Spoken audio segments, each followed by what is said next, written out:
So, student discuss about population. Population is a topic of organism and population. Population means ये species कोई particular area में रहता है उसी को बोलते हैं पॉपुलेशन. तो पॉपुलेशन कैसे डिफाइन किया जाता है, पॉपुलेशन डिफाइन कैसे किया जाता है? तो it is defined as the number of individuals of species in a particular geographical area. कोई भी species individual species particular area में प्रेजेंट होता है, पार्टिकुलर जियोग्राफिकल एरिया में प्रेजेंट होता है, उसी को बोलते हैं population. And characteristic of the population and attributes of population. तो फर्स्ट है बर्थ रेट. तो birth rate it is the expressed as the number of birth per 1000 individuals of the population per year. जो thousands birth होते हैं population per year, मतलब कि जितने भी स्पीसीज या जितने भी इंडिविजुअल्स पर 1000 पर ईयर्स बर्थ होते हैं उसी को बोलते हैं बर्थ रेट, जिसको बोलते हैं नेटैलिटी. एंड सेकेंड होता है हम लोग का कि birth rate, death rate. Death rate क्या होता है? डेथ रेट को बोलते हैं हेट्रोलिटी, उसको बोलते हैं नेट्रोलिटी, इसको हेट्रोलिटी. हेट्रोलिटी मीन्स इट इज डिफाइंड या it is express as the number of death per 1000 individuals of the population per year. अगर स्पीसीज का जो डेथ होता है, डेथ हो जाता है पर 1000 पर ईयर, उसी को बोलते हैं डेथ रेट, जिसको बोलते हैं हेरिडिटी. और फिर सेक्स रेशियो. सेक्स रेशियो क्या होता है?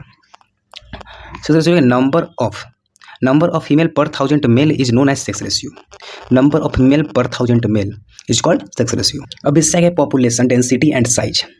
Population density and oblique size दिया हुआ है, इसको डिफाइन कैसे किया जाता है? तो it is the number of individuals of a species per unit area और वॉल्यूम. जो नंबर ऑफ स्पीसीज जो रहते हैं, स्पीसीज एंड इंडिविजुअल्स स्पीसीज को बोलते हैं, वो रहते हैं पर यूनिट एरिया और वॉल्यूम में. मतलब कि एक तरह से बोलते हैं कि लिमिटेड एरिया और लिमिटेड वॉल्यूम में, उसी को बोलते हैं population density.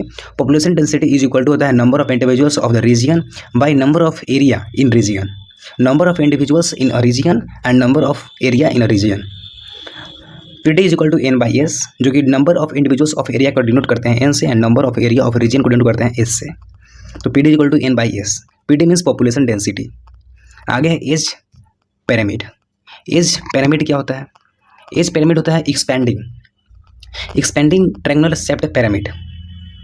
Triangular shaped pyramid क्या होता है? जैसे में ट्रायंगल लाइक स्ट्रक्चर, जैसे में ये है तो एक तरह से ट्रायंगल है, ट्रायंगल इसको अगर यहाँ से यहाँ मिला देंगे तो एक तरह ट्रायंगुलर है. तो इसमें एक्सपेंडिंग में आता है प्री रिप्रोडक्टिव, सबसे हाई होता है, उसके बाद रिप्रोडक्टिव होता है, उसके बाद पोस्ट रिप्रोडक्टिव. प्री रिप्रोडक्टिव सबसे ज़्यादा, पॉपुलेशन उससे रिप्रोडक्टिव उससे कम, और पोस्ट रिप्रोडक्टिव उससे भी कम. तो सबसे कम हो गया पोस्ट रिप्रोडक्टिव, फिर उसके बाद मिडिल में प्री रिप्रोडक्टिव, एंड सबसे ज़्यादा हो गया प्री रिप्रोडक्टिव. तो ये हो गया एक तरह से ट्रायंगुलर लाइक स्ट्रक्चर. और ट्रायंगुलर शेप्ड पिरामिड को बोलते हैं एक्सपेंडिंग. एज पिरामिड पढ़ रहे हैं, जिसके फर्स्ट हो गया एक्सपेंडिंग हम लोग का. इसमें पॉइंट दिया हुआ है, इसका पॉइंट है generally can be seen in developing nation. ये जनरली कैन बी सीन मतलब कि जनरली ये देखा जाता है डेवलपिंग ऑफ नेशन में देखा जाता है. इसके बाद आता है stable pyramid, stable bell shaped pyramid. Stable bell shaped pyramid क्या होता है? अगर इसमें देखा तो प्री रिप्रोडक्टिव है, प्री रिप्रोडक्टिव और इज इक्वल टू होता है रिप्रोडक्टिव. मतलब रिप्रोडक्टिव और प्री रिप्रोडक्टिव सेम होता है, मतलब बराबर होता है, और उससे भी कम होता है पोस्ट रिप्रोडक्टिव. तो पोस्ट रिप्रोडक्टिव सबसे कम हो गया, एंड रिप्रोडक्टिव और प्री रिप्रोडक्टिव बराबर में आ गया. ठीक है. Generally formed in develop nation. और जनरली क्या करता है? फॉर्म करता है नेशन को. ठीक है. थर्ड है डिक्लाइन. डिक्लाइन को बोलता है अर्न शेप्ड पिरामिड. जो इस टाइप का पिरामिड है उसको बोलते हैं अर्न शेप्ड पिरामिड, जो कि बीच वाला रिप्रोडक्टिव से ज़्यादा हो जाएगा. तो pre reproductive and post reproductive ये दोनों क्या होंगे? कम होंगे रिप्रोडक्टिव से. मतलब कि रिप्रोडक्टिव सबसे ज़्यादा होगा. ठीक है. रिप्रोडक्टिव सबसे ज़्यादा हो जाएगा, प्री रिप्रोडक्टिव से कम, उससे भी कम पोस्ट रिप्रोडक्टिव. मतलब कि ये दोनों रिप्रोडक्टिव से कम हो जाएंगे. फिर फाउंड करते हैं एक्स में, मतलब कि डायग्राम में देखा है तो post reproductive and pre reproductive होता है क्या है? कम है. प्री रिप्रोडक्टिव से भी कम है पोस्ट रिप्रोडक्टिव. रिप्रोडक्टिव से कम तो ये प्री रिप्रोडक्टिव से कम है, लेकिन इससे भी कम है पोस्ट रिप्रोडक्टिव. तो इसी को बोलते हैं urn shaped pyramid. Generally found under को डेवलप नेशन होता. Generally can be found in nation and food and other facility may not be present in this kind of habitat. और फूड और other जो होता है, फूड मतलब भोजन, ये सब facility may not be present in the kind of habitat. और इनके जो हैबिटेट होता है, हैबिटेट मतलब कैसे बोलते हैं? घर, यहाँ पे रहते हैं हम लोग. हैबिटेट में वहाँ पे क्या होता है? फूड और एथर फैसिलिटी जो होता है सब प्रेजेंट नहीं होता है. फिर आता है food growth, population growth. Population growth क्या होता है? पॉपुलेशन ग्रोथ होता है कि the size of population depend on few basic processes. जो पॉपुलेशन ग्रोथ होता है वो बहुत सारे प्रोसेस पर डिपेंड होता है, एक तरह से बोल सकते हैं। पॉपुलेशन डेंसिटी जो साइज होता है वो प्रोसेस पर डिपेंड होता है। Population depend on few basic process. जैसे फर्स्ट आता है नेटेलिटी, जिसको बोलते हैं हम लोग बर्थ रेट। बर्थ रेट मतलब कि पिछले देखते हैं डेफिनेशन, और इसमें क्या होता है जनरली इसमें इंक्रीज करता है पॉपुलेशन, मतलब कि बर्थ करते हैं उसमें क्या पड़ता है कि थाउजेंड्स पर ईयर बर्थ करते हैं, ठीक है, बर्थ रेट में। तो बर्थ रेट को बोलते हैं natality. Natality means it is present या इट इंक्रीज पॉपुलेशन। फिर है इमिग्रेशन। इमिग्रेशन क्या होता है? Immigration it is the number of individuals of same species added to habitat in given time period. तो इसको बोल सकते हैं कि it is the number of individual का जो नंबर्स होता है, जो संख्या होता है, और the same species added to the habitat, और के जो स्पीसीज होते हैं सेम स्पीसीज उनको हैबिटेट में एडेड किया जाता है, जोड़ा जाता है, रखा जाता है in the given time period, और एक समय के लिए। जैसे बोल सकते हैं कि कोई भी इंडिविजुअल्स है या नंबर ऑफ इंडिविजुअल्स को एक सेम स्पीसीज में उनको एक हैबिटेट में लिमिटेड टाइम के लिए रखा जाता है, उसी को बोलते हैं immigration. And it increase population, जिससे क्या होता है पॉपुलेशन बढ़ता है। फिर है मोर्टेलिटी। मोर्टेलिटी क्या होता है? मोर्टेलिटी को बोलते हैं डेथ रेट। डेथ रेट बोलते हैं इसको। एंड इट डिक्रीज पॉपुलेशन, और डेथ होता है तो क्या होगा पॉपुलेशन डिक्रीज हो जाएगा। अगर कोई स्पीसीज है या कोई ह्यूमन है, कोई मैमल्स है, अगर वो डेथ कर देता है तो क्या होगा हमारे जो पॉपुलेशन में ग्रोथ होगा, पॉपुलेशन डिक्रीज हो जाएंगे, ठीक ना। एक आदमी अगर डेथ कर देता है तो फिर पॉपुलेशन गिर जाएगा एक। फिर है immigration. Immigration it is the number of individuals of same species that moves the different habitat. और जो इंडिविजुअल्स जो होते हैं, मतलब कि जो स्पीसीज होते हैं, individuals species of the same species that moves the different habitat, और वह लोग दूसरे हैबिटेट में जाने लगते हैं। एक हैबिटेट जिस हैबिटेट में रहते थे पहले से, और फिर वह छोड़ के हैबिटेट अपने घर को छोड़ के, ऐसा बोल सकते हैं कि अपने पहले वाले घर को छोड़ के और दूसरे घर की तरफ या दूसरे हैबिटेट की तरफ जो जाते हैं, उसी को बोलते हैं हम लोग इमिग्रेशन। इमिग्रेशन और इमिग्रेशन, इमी और इमी, आई से इमिग्रेशन और यहाँ पे इमिग्रेशन ई से। तो it is the number of individuals at the same species that moves the different habitat and it decrease population density. और ये क्या करेगा पॉपुलेशन डेंसिटी को क्या करेगा डिक्रीज कर देगा, घटा देगा, ठीक। अब देखते हैं डायग्राम समझते हैं इस चीज़ को हम लोग। नेटेलिटी मतलब बर्थ रेट होता है, मोर्टेलिटी मतलब डेथ रेट होता है। बी से बर्थ रेट, डी से डेथ रेट। इमिग्रेशन के आई से डिनोट किया जाता है और इमिग्रेशन को इस डिनोट किया जाता है। मेटा नॉर्मलिटी जो होता है, जो नेटेलिटी होता है, नेटेलिटी पॉजिटिव होता है, इमिग्रेशन पॉजिटिव होता है, मोर्टेलिटी नेगेटिव होता है, एंड इमिग्रेशन नेगेटिव होता है।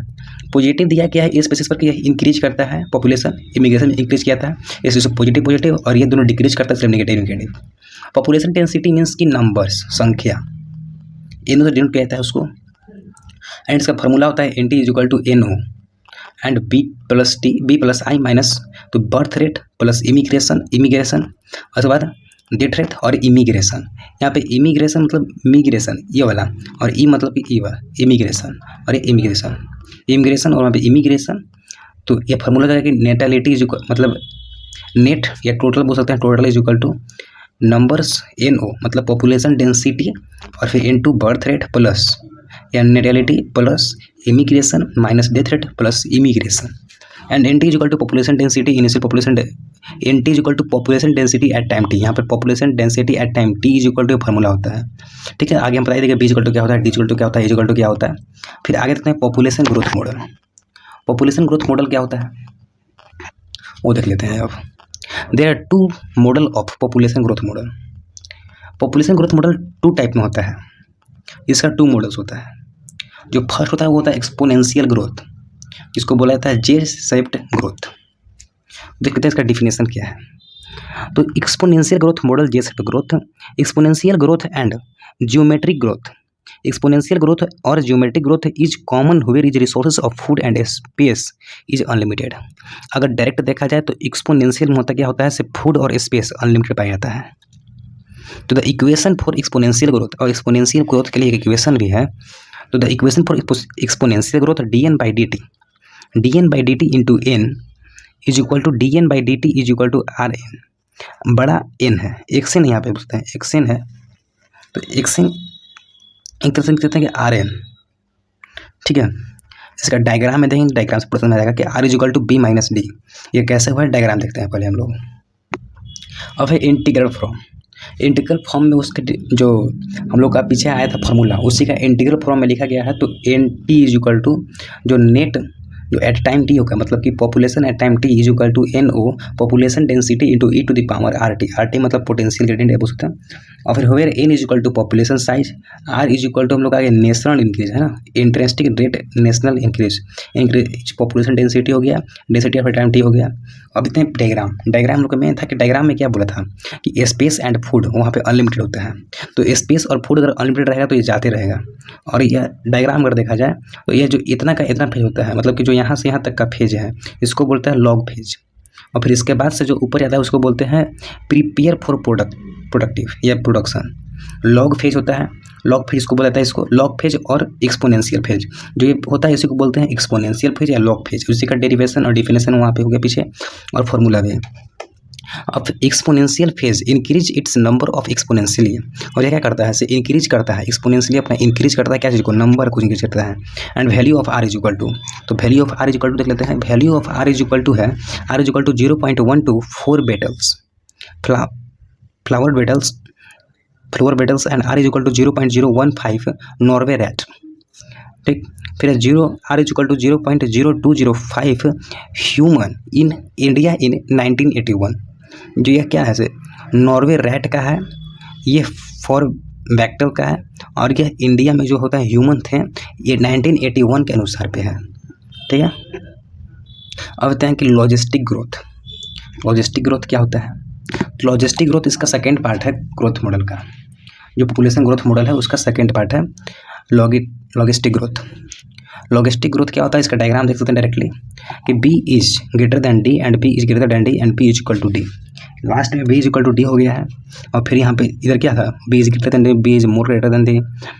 जब डायरेक्टली अगर देखा जाए तो इसमें क्या होता है, लिमिटेड होता है, रिसोर्सेज क्या होता है, लिमिट होता है। तो फिर resources become limited at certain point of time, population can not grow exponentially, this growth model is more realistic.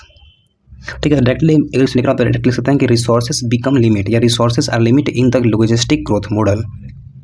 ठीक है, अब होता है कैरिंग कैपेसिटी क्या होता है, तो इवन इकोसिस्टम और habitat has limited. Carrying capacity क्या होता है, तो इवन इकोसिस्टम और habitat has limited resources to support maximum number of individuals called its carrying capacity. जो इकोसिस्टम में जो हैबिटाट होते हैं, हैबिटाट या एवरी इकोसिस्टम और हैबिटाट हैज़ लिमिटेड रिसोर्सेज, इसमें लिमिटेड रिसोर्सेज होते हैं to support maximum number of individuals. एक तरह से बोल सकते हैं कि मैक्सिमम नंबर ऑफ इंडिविजुअल, तो ज़्यादा स्पेसिस बोल सकते हैं, ठीक है, ज़्यादा इंडिविजुअल्स के लिए। एक तरह से हैबिटाट क्या है, कम है, रिसोर्सेज है, लिमिटेड है, उसी को बोलते हैं कैरिंग कैपेसिटी, जो कि ज़्यादा स्पेस को एक तरह से कैरी कर लिया गया है एक क्या बोल सकते हैं स्मॉल एरिया या हैबिटाट में एक तरह से बोल सकते हैं कि लिमिटेड हैबिटाट में इसको रेस्टोर कर लिया गया है। फिर when n is plotted in ratio two time t and logistic growth so sigmoid curve and its is called Hurlbust parallel logistic growth, Hurlbust parallel and logistic growth।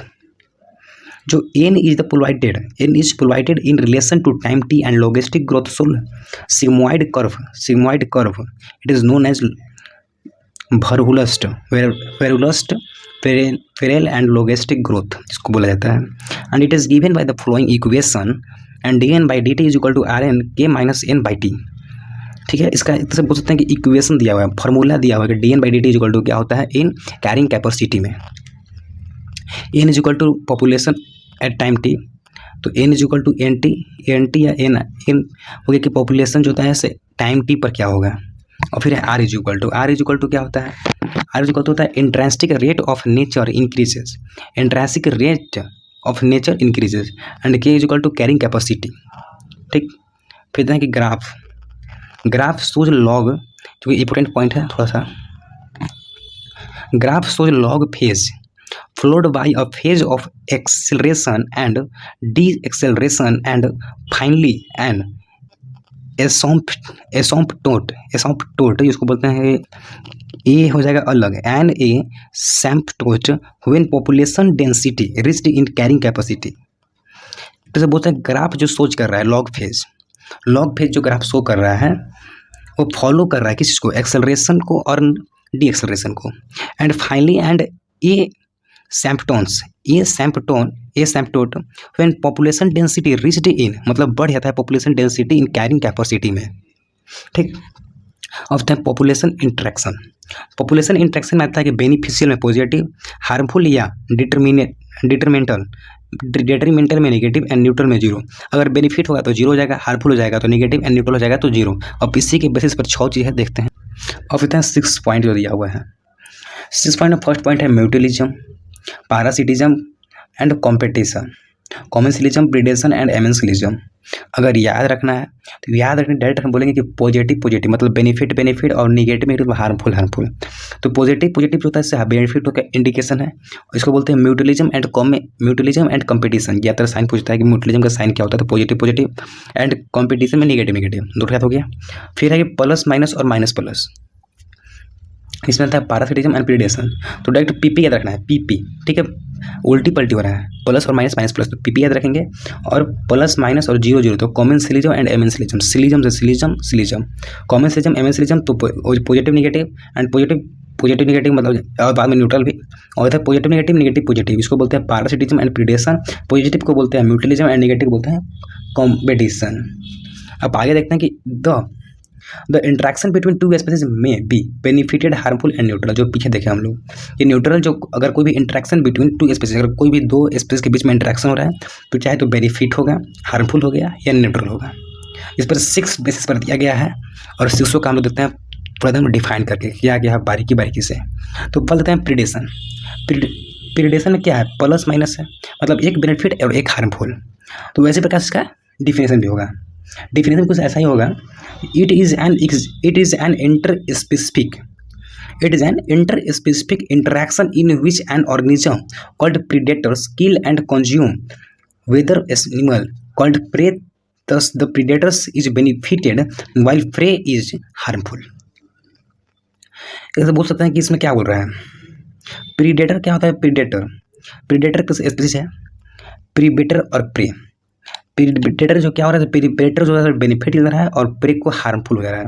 तो predator has किल कर दे रहा है किसको, consume where animal called prey को kill कर दे रहा है अपने बेनिफिट के लिए। प्रे जो प्रीडेटर होता है अपने बेनिफिट के लिए, while to prey the harmful, prey को हार्मफुल बोलता है, किल कर दे रहा है, उसी को बोलते हैं प्रीडेशन।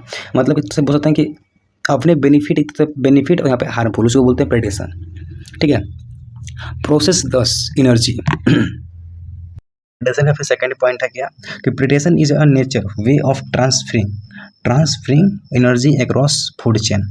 क्या होता है कि प्रीडेशन ऑफ नेचर में क्या होता है, एनर्जी को ट्रांसफर कर दिया जाता है किसके द्वारा, तो अक्रॉस फूड चेन। फिर रोल ऑफ प्रीडेटर्स, और रोल ऑफ प्रीडेटर्स में क्या होता है कि प्रीडेटर्स का काम क्या होता है, रोल क्या है इसका। तो अगर रोल ऑफ प्रीडेटर्स में बायोलॉजिकल में देखा जाए तो बायोलॉजिकल इसको बोल सकते हैं कि predators keep prey population under control is called biological in role of predators. Example रखा है तो एग्जाम्पल डायरेक्टली बोल सकते हैं लोग कि प्रिकली पियर कैक्टस, इसको बोलते हैं अमोंथ, ठीक है। अगर इसको डायरेक्टली देखा जाए, यही है इम्पोर्टेंट, बट इसको पूरा देखा जाए तो in 1920 in Australia and invasive species, एक तो बोल सकते कि इन 1920 में ऑस्ट्रेलिया में एक असंक्रमित स्पीसीज आ गया था, ठीक है, जिसका नाम था प्रिकली पियर कैक्टस। स्टार्ट स्प्रेडिंग फास्ट, जो कि अपने संख्याओं को पूरा स्प्रेडिंग कर रहा था, मतलब पूरा तेज बढ़ा रहा था। एंड बिकम हैवक, जो कि बहुत ज़्यादा बढ़ा दिया था, बिकम मतलब कि सबसे ज़्यादा बढ़ा लिया वो। It spread in millions of the hectare, और वह अपने संख्या को, अपने स्प्रेड कर दिया पूरा मिलियंस में, हेक्टेयर में, of hectare. It brought under control only after a cactus, और इट ब्राउट अंडर कंट्रोल, जो कि कैक्टस का से अंडर कंट्रोल कर रहे थे, उसे बोल सकते हैं कि मुश्किल हो गया था। Brought under control only after a cactus, जो कि ब्राउट अंडर को मतलब कि उसको अंडर कंट्रोल करने की तरह से बोल सकते हैं कि आफ्टर कैक्टस फीडिंग प्रीडेटर्स, जो प्रीडेटर्स को खाना खिलाना पड़ा था वो आफ्टर कैक्टस में अंडर कंट्रोल करने के लिए a monk was introduced into habitat, और क्या हुआ, a monk was introduced into habitat, जिसको इंट्रोड्यूस कर दिया गया हैबिटेट में, ठीक है। तो क्या बोला, प्रिकली पियर कैक्टस जो एक असंक्रमित स्पीसीज था, वह अपने बेनिफिट के लिए अपने बेनिफिट के लिए प्रीडेटर्स को फीडिंग करने के लिए एक तरह से दूसरे को नुकसान पहुंचाने लगा, अपने पूरा मिलियन स्पेसीज को पूरा कर दिया और उस हैबिटाट को नुकसान पहुंचाना पड़ा, दूसरा स्पेसीज को नुकसान पहुंचाया। उसको बोलते हैं कि रोल ऑफ प्रीडेटर्स में एग्जाम्पल से बोलते हैं, रोल ऑफ प्रीडेटर एग्जाम्पल्स को डायरेक्टली बोल सकते हैं कि प्रिकली, पियर, कैक्टस, बस इससे कुछ नहीं बोलना है। Predators also help in maintaining species diversity by reducing the intensity of competition among prey species. Predators जो होता है इसे हेल्प करता है मेंटेन द स्पीसीज बाय, जो कि स्पीसीज डाइवर्सिटी होता है उसको मेंटेन करने में हेल्प करता है प्रीडेटर्स, एंड रिड्यूसिंग, जो रिड्यूस करता है interspecific of the competition amongst prey species, जो कि कंपटीशन का इंटरसिटी ऑफ कंपटीशन क्या करता है एमॉन्ग प्रे ऑफ स्पीसीज, जो कि रिड्यूस कर देता है। थोड़ा कॉम्प्लिकेटेड है ये प्रीडेटर्स, इसके बाद सबके सब जो है ईजी है, यही थोड़ा सा है। और इसमें एग्जांपल मोस्ट इंपॉर्टेंट है, उसमें था एग्जांपल, और इसमें देख सकते हैं स्टार फिश पिस्टर, ये सेकंड एग्जांपल हो गया, पीछे का कैक्टस वाला हो गया स्टार फिश पिस्टर। इसमें टोटली हम लोग को 3 एग्जांपल देखना है, वही इंपॉर्टेंट है, बस ज़्यादा कुछ सब नहीं, बट इसको देख लेते हैं कि एग्जाम्पल में क्या लिखा हुआ है कि in rocky intertidal community of America Pacific coast, फिर starfish Pisaster is an important predators when starfish is removed from the habitat more than 10 species of invertebrate become extinct due to their species competition. बोल रहा है कि species जो था से क्या starfish जो पिस्टर था वह बहुत इंपॉर्टेंट था प्रीडेटर्स के लिए, और जब स्टारफिश जो प्रीडेटर्स था वह रिमूव कर दिया गया ये हैबिटेट से, तो क्या हुआ कि मोर देन 10 स्पीसीज होते से लापता होने लगे, मतलब बोल सकते कि मतलब एक्सटिंक्ट होने, मतलब गायब होने लगे, मतलब, और जिसके चलते और जो थे जो स्पीसीज उसके चलते गायब होने लगे जब वह रिमूव किया गया। ठीक है, predators are predictable in nature, they do not overexploit their prey. Predator are predient in nature, predient होते हैं नेचर में predators, they do not overexploit, जो कि ज़्यादा ओवर एक्सप्लॉइट नहीं करते हैं देयर प्रे पर, मतलब कि बोल सकते हैं कि होस्ट पे। फिर डिफेंस मैकेनिज्म कोई खास नहीं है, बट देख लेते हैं एक बार कि क्या है इसका पॉइंट्स, एक बार देख लेते हैं, 3-4 पॉइंट होगा। To avoid being detected by predators, prey change their body color according to the surrounding. This process is called camouflage. किसको बोलते हैं, तो एवॉइड करता है किसको, detected by the predators, prey change in the body and colours, जो body उससे colours को एवॉइड करता है, जो कि प्रीडेटर्स का जो चेंज होता है, प्रे का जो चेंज हो जाता है according to surrounding, this process is called camouflage. Either same plant have thorn at spines as a defense mechanism against herbivores. जो सम प्लांट होते हैं, कुछ प्लांट्स होते हैं से हैव थोर्न, जो थोर्न होते हैं, and spines, thorn and spines है as a defence mechanism against herbivores, जो कि डिफेंस मैकेनिज्म बना लेते हैं अपने अंदर, और किसके अगेंस्ट में, हार्बिवोरस के अगेंस्ट में। फिर से third point, most plant produce highly poisonous chemical like cardiac glycosides and nicotine, caffeine, quinine, opium, etc. against grazers. Cardiac glycosides heart attack. Cardiac glycosides is equal to heart attack in animal eat. एक last point है जो कि पूरा important, इसमें क्या है, butterfly और एक इधर में देखते हैं पीछे कैक्टस, ये दोनों इंपॉर्टेंट, मोस्ट इंपॉर्टेंट है प्रीडेटर्स में। तो the monarch butterfly is highly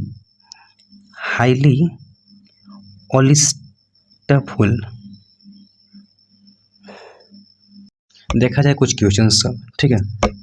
तो which of the following is characteristic of community, stratification, natality, mortality, sex ratio. तो स्ट्रेटिफिकेशन क्या हो जाता है, कैरेक्टरिस्टिक ऑफ कम्युनिटी है, कम्युनिटी का जो तो कैरेक्टरिस्टिक है कौन सी, तो stratification. And ecological niche is the surface area of the ocean, an ecological adapted zone, the physical position and function role of the species within the community and formed at the or planted and animals living at the bottom of the lake। तो इसका third option हो जाएगा जो कि physical position of the function roles species within the community. ठीक है। फिर हैं म्यूटलिज्म। म्यूटलिज्म में क्या हो जाएगा, तो म्यूटलिज्म में दोनों क्या हो जाएगा, पॉजिटिव हो जाएगा, पॉजिटिव हो जाएगा। तो this is the type of population interaction in which both the interaction species are benefited. Positive है म्यूटलिज्म, दोनों पॉजिटिव मतलब है, तो दोनों के दोनों बेनिफिट हो जाएगा। तो डायरेक्टली देख सकते हैं जैसे लिखा हुआ है कि this is type of population, ये टाइप ऑफ पॉपुलेशन का इंटरेक्शन इन विच बोथ है, जो कि इंटरेक्शन हो रहा है किस चीज़ में, तो interacting species of the benefited, तो कि दोनों स्पीशीज में जो इंटरेक्शन हो रहा है दोनों क्या है, बेनिफिट हो जा रहा है। बस म्यूटलिज्म यही है। एग्जाम्पल मोस्ट इंपोर्टेंट है सबका, सभी का है, पार्टिज्म, mutualism, competition, कॉमर्शियलिज्म, predation and protection, सबका क्या है, एग्जाम्पल मोस्ट इंपोर्टेंट है। एग्जाम्पल ही पूछा जाता है, एग्जाम्पल हम डटली देखेंगे बट थोड़ा सा देख लेते हैं। लीचन का थोड़ा देख लेते हैं पॉइंट कि लीचन क्या है।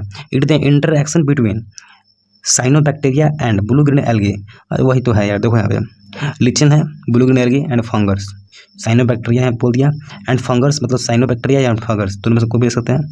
और फिर दिस इज कॉल्ड हेलोटिज्म, ठीक है, और and blue green algae and fungus, this is called helotism किसको बोलते हैं, तो interaction between cyanobacteria and blue green algae is called helotism. And नीचे में दो होता है, blue green algae and fungus. Blue green algae perform photosynthesis and make food, ये क्या करता है, फोटोसिंथेसिस करता है ब्लू एल्गी एंड अपने अंदर फूड क्रेमा करता है। And fungus absorb water and minerals, और फंगस क्या करता है, एब्जॉर्ब करता है मिनरल्स एंड वाटर को और अपने आप को फूड मतलब बनाता है अपने अंदर।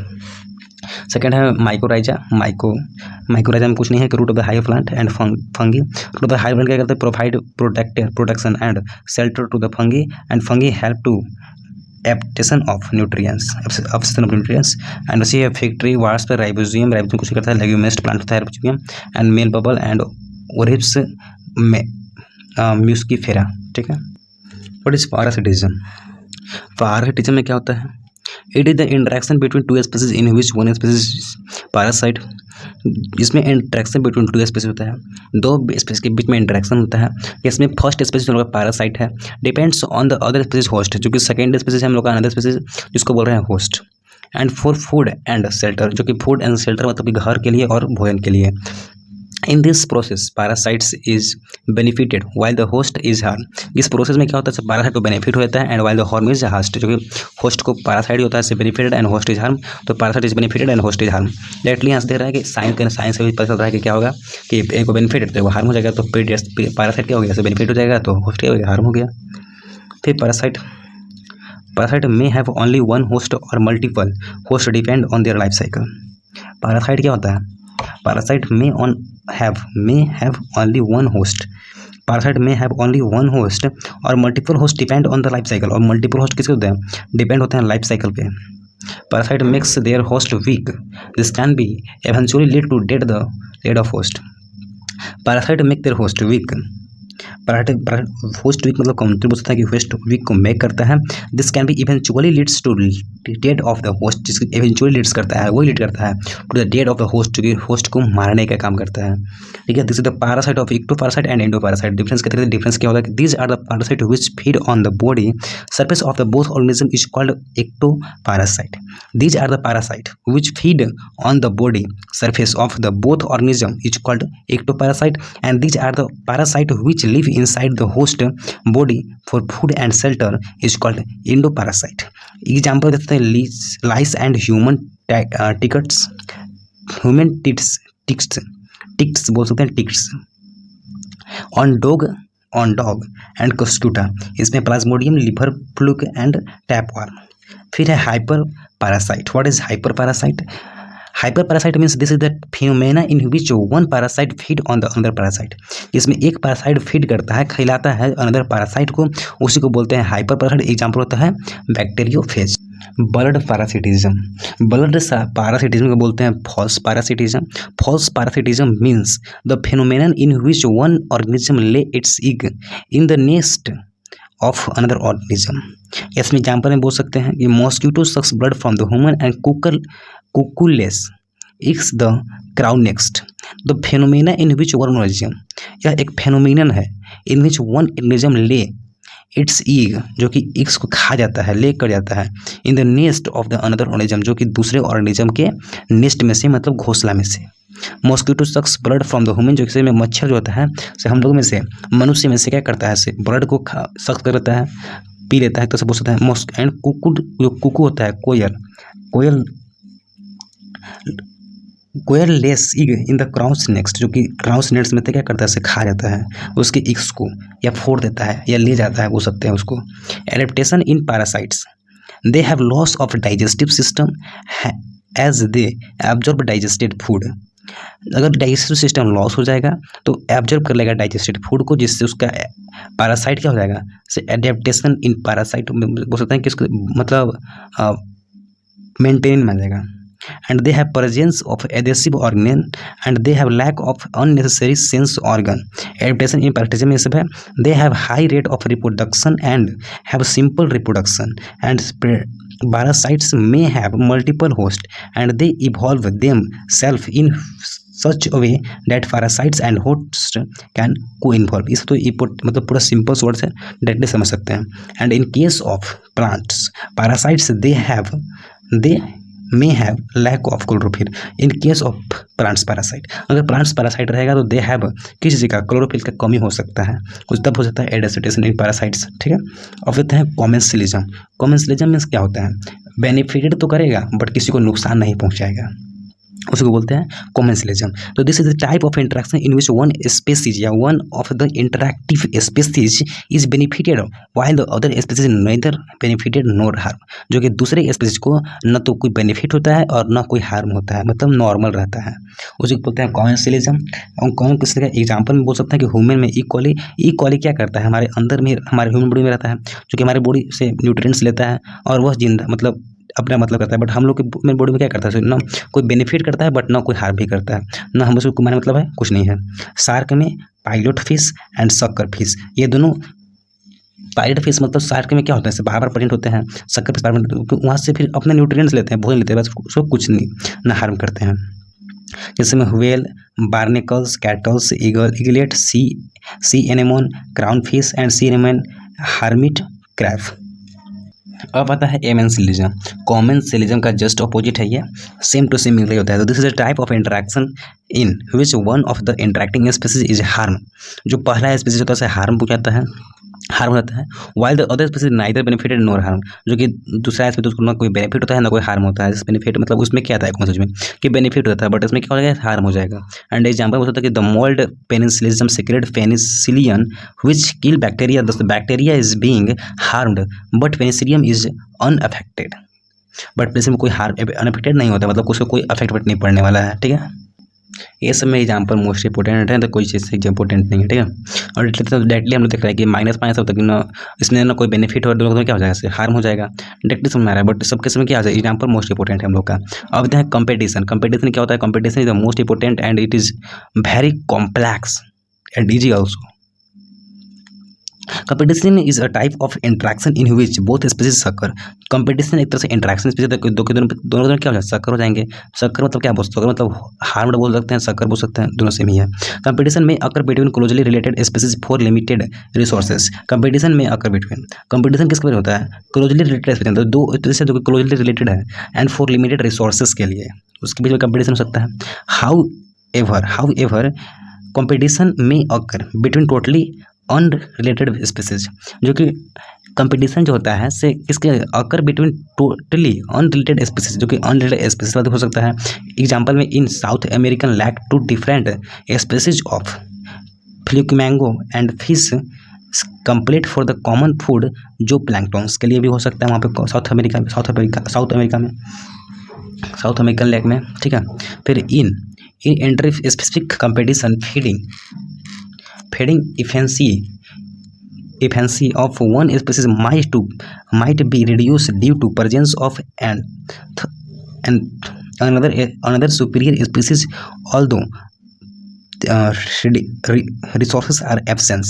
अगर इंटर स्पेसिफिक कंपटीशन फीडिंग करेगा, efficiency of the one species might be reduced on the presence of another successor species, although resources are abundant. जो कि रिसोर्स का एबेंडेंट एक तो से बोलते हैं कि खत्म हो जाएगा, एबेंडेंट रोक लग जाएगा, ही बोल सकते हैं। एग्जाम्पल लेते हैं, example is most important, I repeat. Example after the introduction the goat into the Galapagos is island, this Abingdon tortoise becomes extinct because greater grazing efficiency of goat. क्योंकि वहाँ पे ग्राजिंग एक से बोलते हैं लिमिटेड एरिया है, ठीक है, कोई एक आइलैंड है, वहाँ पे गोट चरने गए थे, ठीक है। अगर वहाँ पे एविडेंट टॉर्किस्ट बिकम मतलब हो जाएगा तो वहाँ पे एक्सटिंक्ट हो जाएगा। क्या एक्सटिंक्ट हो जाएगा? आइलैंड पे एविडेंस टॉर्किस्ट बिकम ऑक्सिस्ट, जो कि अगर वहाँ पे दो इंट्रोडक्शन बोलते हैं कि दो इंटरेक्शन हो रहा है दो स्पीसीज बीच में, जैसे में एक हो गया गोट और एक हो गया एबिंगडम टॉर्किस्ट, तो दोनों के में अगर Galapagos goat into Galapagos island, तो एविडेंट टॉर्किस्ट क्या हो जाएगा? एक्सटेंड मतलब गायब होने लगेगा, become the greater grazing efficiency of the goat, because वहाँ पे ग्रेटर ग्राजिंग, क्योंकि वहाँ पे गोट जो होंगे से बहुत ज़्यादा ग्राजिंग मतलब घास चर रहे होंगे इन द कहाँ पे एक तरह से इफिशियंसी ऑफ गॉड मतलब कि गॉड के समूह में in the island of Galapagos island. Of the next point complex, थोड़ा सा मैंने पहले ही बोला इसको। तो स्पीसीज हो distribution is limited to a small graphical area because of presence of superior species is found to expands its distributional range when competitive species is removed.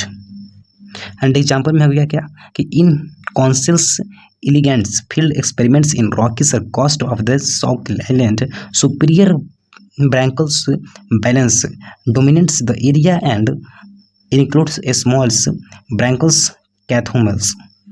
और फिर इसका लास्ट पॉइंट क्या है? Competitive release. कॉम्पिटेटिव रिलीज क्या होता है कि it is the refer to the phenomena of a species whose destruction is resisted to a small geographical area becomes its presence in superior species is formed to expand its distributional range when its superior species is eliminated। and Gauss's complete inclusion principle में क्या दिया था कि it is stated that two closely related species competing for the same resources cannot coexist independently and the competitively superior species will eliminate the inferior species। अगर to closely correlated species रहेगा तो compare किया जाएगा तो same resources में, तो अगर को एक्सटेंड तो दोनों में कोई गायब नहीं होगा identically. And the competitive superior species क्या होगा? Elephant of the inferior region, जो कि इन्फीरियर रीजन तक पॉइंट हो जाएंगे, कोई दिक्कत नहीं होगा। फिर है resources partitionings it referred to the phenomenon in which species facing competition might evolve a machine या a mechanism that promote co-extension rather than exclusion। अगर कोई फेनोमेनन है जिसमें facing competition might evolve the mechanism, तो इसमें क्या होगा? को-एक्सटेंशन बढ़ने का चांसेस ज़्यादा रहेगा। And MacArthur the should not as closely related species because of birds living on the same species same tree able to avoid competition and coexist due to behavior difference for against activity, जो कि defence करेगा अंदर activity के लिए against activity के लिए। कुछ questions देख लेते हैं, इसी चैप्टर के क्वेश्चन सभी ठीक ना, इससे कुछ डाउट क्लियर हो जाएगा। Why are herbivores are considered as a similar to predators in a ecological context? Explain। तो in the ecological context, herbivores as well as predators, both the consumers and both herbivores as well as predators indirectly depend on their food of producer। herbivores directly depend on the producer because इसमें directly बोल सकते थे हम लोग, लेकिन यहाँ पे थोड़ा घुमा क्या गया कि जो प्रेडेटर्स होते हैं इनडायरेक्टली डिपेंड होते हैं फूड पे ऑन द प्रोड्यूसर्स, ठीक है।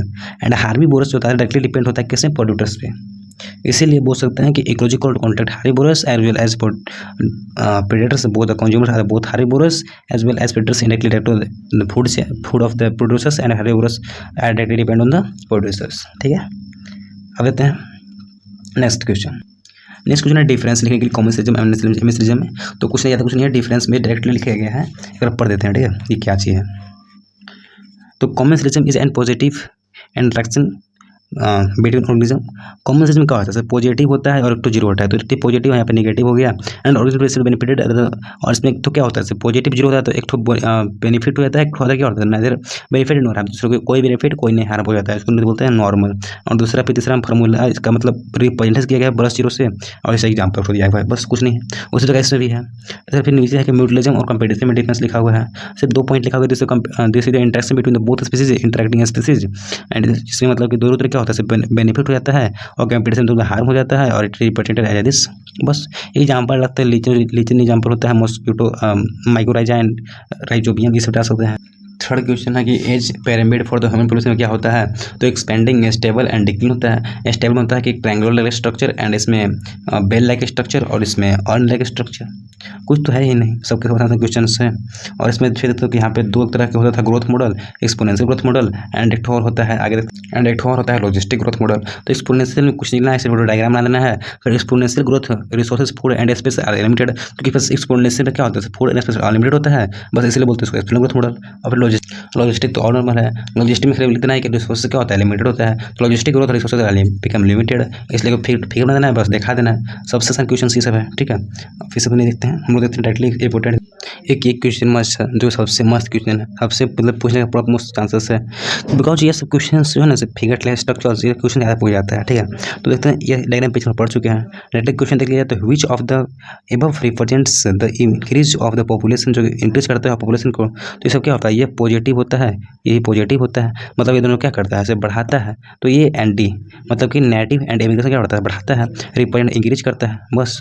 और फिर सेकंड है कि it N, if N is the population density at time T, then what will be the population density time T, T plus one की फार्मूला में पीछे दिखा था, फार्मूला में खाली यहाँ पे टी के बाद टी प्लस वन कर देना है, क्योंकि टाइम वहाँ पे टी बोलता था, यहाँ पे टी प्लस वन बोल दिया। फिर वही फार्मूला की पॉपुलेशन डेंसिटी, और फिर बी मतलब क्या होता है, बी मतलब ये होता है हम लोगों का बर्थ रेट, बर्थ मतलब नेटलिटी होता है, natality plus immigration and death rate, तो डेथ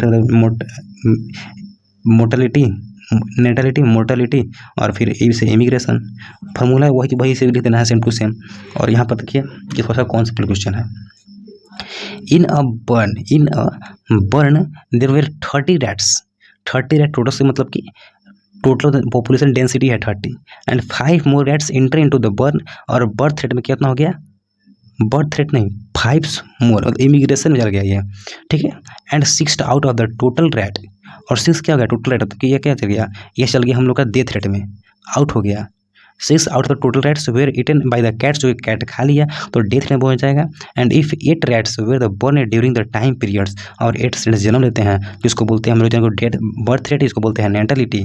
और फिर क्या है, and burn during the time period wonder the consider, and 7 rat left the barn, और 7 क्या हो गए, लेफ्ट हो गए बर्न से, तो उसको क्या बोलते हैं, इमिग्रेशन। एंड फाइंड देना, तो यहाँ पे बर्थ रेट, यहाँ पे इमिग्रेशन, यहाँ पे स्टेट रेट, यहाँ पे इमिग्रेशन, आई वाला यहाँ पे और यहाँ पे ई वाला इमिग्रेशन, ठीक है। तो करेंगे तो एंटी आएगा 30 हम लोग का। फिर it is new bar in just colonized out of the 4 factor affecting the population growth, which factor contributes more immigration and immigration, ठीक है। अब और इंपोर्टेंट क्वेश्चन देख लेते हैं। एक ये क्वेश्चन हमको ठीक लगा कि जो क्वेश्चन नंबर 17 का ए था, एनसीईआरटी क्वेश्चन सब, ये हमको अच्छा क्वेश्चन लगा कि ये दोनों जो exponential growth model and logistic growth model दे दिया था और सिर्फ पूछ रहा था, तो ये हो जाएगा हम लोग आगे एक्सपोनेंशियल एंड भी जगह लॉजिस्टिक, बस ये लिखना था, ठीक ना। और इस पर से क्वेश्चन पक्का पूछता है। देखते हैं आप नेक्स्ट वीडियो में नेक्स्ट टॉपिक के साथ, नेक्स्ट चैप्टर के साथ।